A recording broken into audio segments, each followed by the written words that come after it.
Yuhu. Gimana Mas Sunan banyak yang nanya loh. Selamat pagi.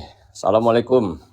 Waalaikumsalam warahmatullahi wabarakatuh. Syukurlah naik tuh pada seneng banget, pada seneng banget. Ini ada yang nanya nih Mas Sunan mengenai itu loh si Panda. Kan dia kan ngomong tuh kayak teriak-teriak seperti itu bisa dilaporin nggak gitu. Waduh, backlight ya.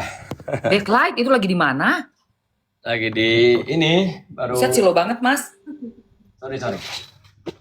Ya, tutup dulu Mas.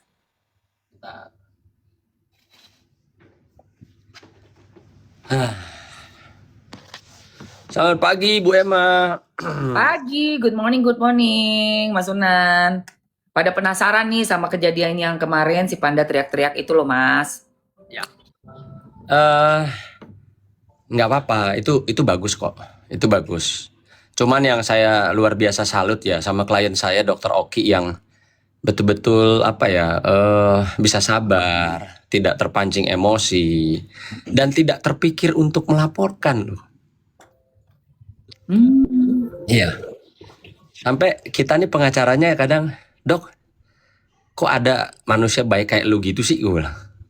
Lu udah dihina, diserang, dipersekusi seperti kemarin dikeroyok rame-rame begitu. Dengan biasalah gayanya kan, kalau nggak salah si terlapor Arif Afanda itu kan juga pernah melakukan hal yang sama terhadap Doktif ya. Iya, Januari tanggal 15 kalau nggak salah. Iya. Artinya si terlapor ini melakukan atau mengulangi perbuatan yang sama di rumah tempat kita semua mencari keadilan. Gila ya. Kalau saya bilang nggak gila, itu dia bodoh. Dia nggak gila. Bodoh. Iya. Kalau dia gila, gayanya nggak gitu, Mbak Nggak Emma. kayak gitu. Iya benar. Dia bodoh. Makin nambah berat nggak sih Mas nantinya? Soalnya nih aku udah ada info, udah naik sidik semua.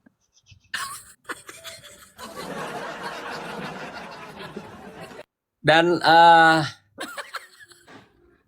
alhamdulillah kemarin Dokter Samira atau yang kita kenal semua Doktif sudah menunjuk saya sebagai kuasa hukum. Wow, congratulations. Jadi Keren abis. Jadi ya kalau saya sudah memiliki surat kuasa, artinya saya bisa bekerja seprofesional dan sebebas-bebasnya. Aduh, nggak sabar banget sih. Ya Allah, berarti ada episode berikutnya nih ya. Ini akan ada episode yang kejutan-kejutan. Ya kita lihat aja. Pemirsa pengennya panjang atau pendek. Nah, tapi kalau aku lihat sih Mas bakal panjang Mas. Karena masih banyak sekali layer-layer yang belum dibuka. Ya, artinya gini lah. Kita nggak usah munafik ya. Kita cari duit, cari kaya, silahkan. Monggo tidak dilarang. Tapi jangan pernah merugikan kesehatan orang. Ya, terutama kan jangan kita kaya raya terus flexing atas nantinya penderitaan orang lain. Mungkin tidak hari ini, tidak minggu depan, tidak tahun depan. Tapi saya dapat pastikan efek-efek dari penggunaan kosmetik yang ada kandungan bahan berbahayanya, itu dipastikan ada dampaknya nanti. Nah, mungkin gini nih Mbak Emma nih, orang nggak tahu kalau saya sudah hampir 5 tahun terakhir ini saya jadi pengacara skincare. Memang tidak terekspos ya. Itu kalau orang ada yang kenal sama produk Daviena ya. Tahu. Itu ownernya si Melvina tuh klien saya. Oke. Ownernya tuh klien saya ketika dia disomasi sama brand atau produk besar skincare. Oh gitu. Ya.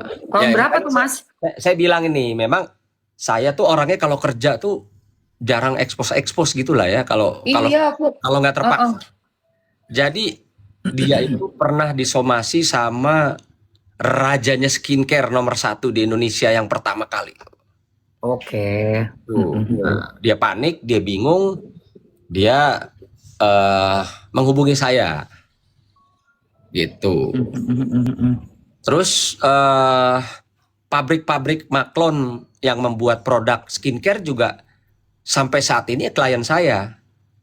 Jadi masyarakat perlu tahu ya, pabrik pabrik yang buat produk skincare di Indonesia bukan kayak barangnya si siapa tuh yang katanya dari luar negeri ya, jadi bukan produk saya cuman jual. Come on, lo jual lo dapat keuntungan, terus giliran ada masalah lo bilang itu bukan produk saya. Bukan produk, nggak bisa. Nggak Iya, bisa, nggak nggak bisa. bisa Come kayak on, gitu. jangan inilah. Makanya di sekelilingnya itu harus orang-orang yang smart, ngerti hukum, ya. Iya, Jangan iya. juga pengacara yang baru. Kenapa saya bilang baru? Dia bertanya, Sunan tuh advokat ya? Sunan tuh siapa? Lah kalau Ya dia seorang ampun. advokat dia nggak kenal saya, artinya kan dia baru dari dunia mana gitu loh. Kok Saya ini bisa jelek-jelek begitu? ya. Saya ini jelek-jelek, Mbak Emma tahu lah. Saya Iyalah. dari dulu sudah jadi pengacara, ya. Bahkan kemarin saya dilantik sama Pak Menteri Hukum, Pak Supratman, sebagai wakil sekjen, ya, pimpinan pusat Kongres Advokat Indonesia. Nah, tuh congratulations Mas Sunan. Ya Ya, makasih. Nah, ampun. artinya kalau ada seorang advokat atau saya katakan aja advokatnya si RG tidak mengenal siapa saya, bahkan dia tanya siapa Sunan, advokat dia. Artinya dia ini dari mana? Dia ini siapa? Dia ini kapan jadi pengacaranya? Kalau orang seperti saya aja masih dipertanyakan gitu loh. Teman-teman, 6.200 orang. Mas Sunan itu lawyernya Mamski tahun 2010. Udah 15 tahun yang lalu, mantap nggak tuh? Menang nggak? Menang nggak? Menang dong. Top. Top. Iya, dari 15 tahun yang lalu Mas Sunan. Kita masih muda banget tuh ya, Mas ya. Iya, Udah artinya kalau ada seorang udah yang mengaku advokat yang mendampingi pengusaha skincare ya tidak mengenal siapa saya, itu perlu dipertanyakan. yes, Iya. perlu Gini dipertanyakan. Mas, dialognya kita gini Mas, sama ngadepin yang kayak gitu. Sama nih kayak si FS. Kan dia kan seperti ngerasa tuh aku tuh bukan nobody lah, nothing gitu. Aku cuma mau tanya sama mereka. Kalian itu 15 tahun yang lalu di mana sih? Bener gak? Iya kan? Kamu tahun 94, 95 di mana? Kalau aku ke FS ya. Kalau Mas Sunan ke si pengacaranya tanya gitu aja Mas. Kamu tuh 2010 di mana? Aku yakin bukan siapa-siapa. Nggak ngerti, nggak pernah lihat mukanya juga, Mas. Kalau aku nggak perlu nanya 2010, aku tanya yang saat ini aja deh. Iya, bener. Jangan jauh-jauh ya, Mas. Iya, yang tahun ini aja, yang bulan ini atau detik ini. Lu bisa mengeluarkan, lu seorang pengacara ngakunya lo seorang pengacara. Iya. Lo mendampingi pengacara DRG, mendampingi klien DRG. Lo ngaku sebagai pengacara, lo pakai nanya, Sunan tuh siapa? Advokat dia. Oh, dia advokat, katanya gitu. Udahlah. Ngawur gila banget sih, sumpah. Tapi Kamis ini Mas datang nggak Mas? Saya pastinya akan mendampingi Dokter Samira ya. Kalau memang keterangannya diminta di pengadilan, saya dampingi. Gokil, oh berarti bakalan ini dong ya. Oke. Aku udah dapat info Sekarang begini, juga. Mbak Emma, kita kan sama-sama ketemu ya di pengadilan. Ya. 2 minggu lalu saya masuk atau datang ke pengadilan negeri Jakarta Selatan itu, saya kaget. Ada apa di sini? Segitu banyak bodyguard, ada apa nih? Ada apa gitu kan? Saya nggak paham kalau itu ternyata berkaitan dengan sidangnya Nikita Mirzani yang dimana bodyguard sebanyak itu, hampir ada 100 orang loh, itu mengawal siapa ya, orang-orang yang pada belaga jadi mafia gitu loh ya. Asli. Aku sih infonya 150, Mas. Ya, 150 orang. oke lah, whatever. Makasih, Topi Cowboy. Nah, lalu di minggu pada saat saya akan mendampingi Dokter Oki, saya mendapatkan info ya bahwa akan ada upaya intimidasi, upaya untuk menyerang Dokter Oki sebagai saksi gitu loh. Itu saya dapat info tuh. Iya. 1 hari sebelum besok paginya harus dampingin Dokter Oki sidang. Oke. Oke. Lalu saya udah nggak punya waktu. Saya udah nggak punya waktu untuk melaporkan ke LPSK, Lembaga Perlindungan Saksi dan Korban. Oke. Saya dapat infonya tuh malam. Besok paginya saya jam 8 udah harus undangan ya. Undangan, kami terima resmi undangan dari pengadilan tuh jam 8.30. Oh, mepet ya waktunya. Sehingga tidak ada waktu untuk kami melakukan upaya-upaya perlindungan atau mencari perlindungan dari I see. lembaga perlindungan saksi dan korban, baik itu dari pihak kepolisian. Nah, tapi saya berpikir, kita kan datang ke pengadilan ya, bukan datang ke medan perang. Iya, bener Mas. Oke, jadi saya tetap berpositif thinking. Namun, ini jujur nih, Iya. saya mempersiapkan diri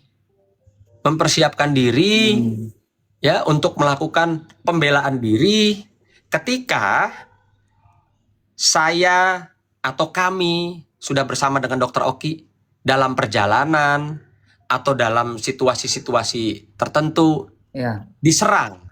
Iya. Ya, saya sudah prepare. Karena jujur nggak sempat waktunya untuk bikin laporan ke LPSK lah, untuk bikin laporan ke polisi lah, adanya dugaan ancaman-ancaman akan ada diserang, akan ada diintimidasi, gitu loh. Benar. Nah, saya persiapkan diri saya dengan cara yang legal pastinya. Ya, tolong digaris bawah. Saya mempersiapkan diri dengan cara yang legal, yang dilindungi oleh undang-undang pada saat saya mendampingi klien saya Dokter Oki kemarin. Yes, good. Jadi saya tidak ada pelanggaran hukum sama sekali, nggak seperti apa yang dikoar-koarkan oleh siapa? Leci Ya. Leci, ih. Itu gue beda banget Mas. Dia ngehina guanya gila banget Mas. Biarin Mbak, orang-orang yang kita kan beda kelas attitude-nya Mbak. Iya, beda kelas bener. Itu dia. Jadi dengan ketidakpahaman dia, dengan dia tidak searching di Google, dia koar-koar. Wah, Sunan bawa senjata, gini. Dia nggak paham. Dia tidak paham.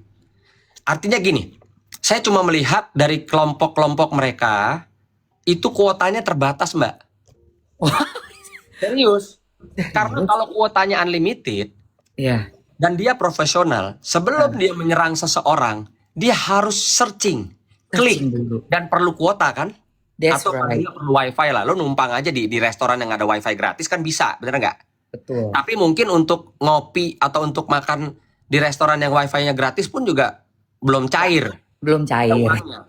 Jadi dia hanya ya sebatas yang kuota 5.000 udah habis nih buat searching Sunan apa sebelum dia serang gitu loh. Betul. Nanti pastinya akan kami sampaikan klarifikasi resminya ya bahwa saya tidak melanggar hukum apapun yang seperti dikoar-koarkan. Dan apa yang saya khawatirkan kejadian. Apa itu kejadian? Saya khawatir dengan adanya info malam hari klien saya akan diserang. Dan faktanya klien kami hadir di pengadilan negeri Jakarta Selatan atas undangan resmi sebagai saksi. Betul. Dan setelah bersaksi meninggalkan ruang sidang, disitulah kami diserang. Diserang. Gila, bener loh. Diserang, jujur ya, diserang dengan orang-orang yang saya tidak kenal. Nggak kenal, gila. Nggak kenal. Dan kalau dilihat di rekaman, saya sampai meluk Dokter Oki dari belakang untuk melindungi, jangan sampai mungkin dia kena tampar, kena pukul, kena ludah. Bener.